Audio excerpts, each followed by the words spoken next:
everyone, today I'm making whole wheat bread and I'm going to add a couple different grains to it to make it a little bit more healthier and a lot more fun. I'm going to use this Pampered Chef mini loaf pan, which is really pretty and practical to make the bread. What I'm really excited about is I love to make bread, but I try not to eat too much of it. So this will help me by making smaller loaves.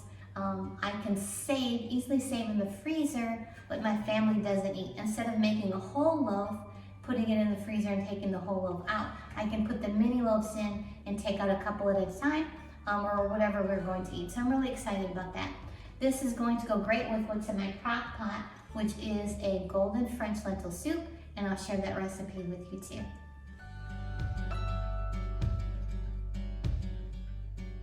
Another thing I'm excited about today, well, kind of excited, my Bosch mixer that I always use to make bread croaked. So it was about 16 years old, so it did its job. So I ordered a new one. It's called Mill, and it was the closest resemblance to the Bosch mixer that I absolutely love. And I'm going to use that today to make this whole wheat bread.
All right, I've mixed most of my ingredients.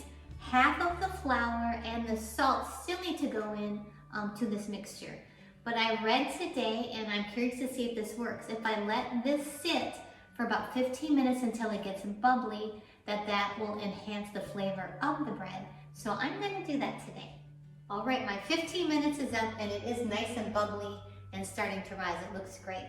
And here's where the practice comes in. If you've made a lot of bread, when I look at the dough based on how thick or thin it is, helps me determine how much flour to put in.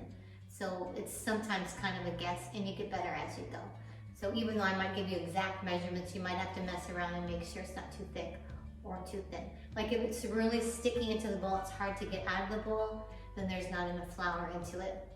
If it's kind of hard even to push in, then it's a little too thick. So it's somewhere right in the middle of that, and practice makes perfect.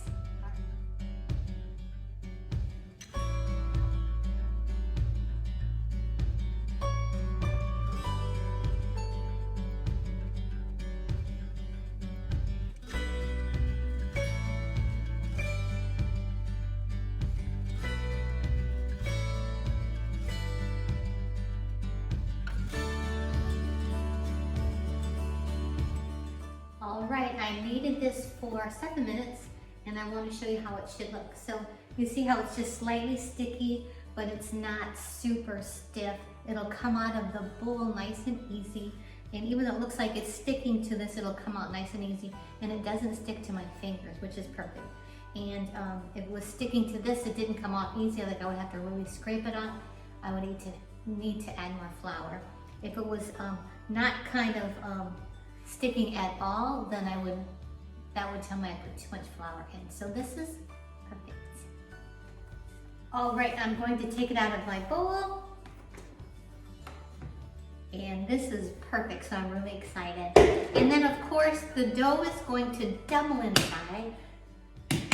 size. So I'm not going to fill these up. I'm going to fill them maybe halfway up with little mini loaves, and that should be perfect. So I'm just gonna take a little bit, maybe a little bit, almost bun size, roll it out into like a little cylinder that looks like that, and then place it in my pan.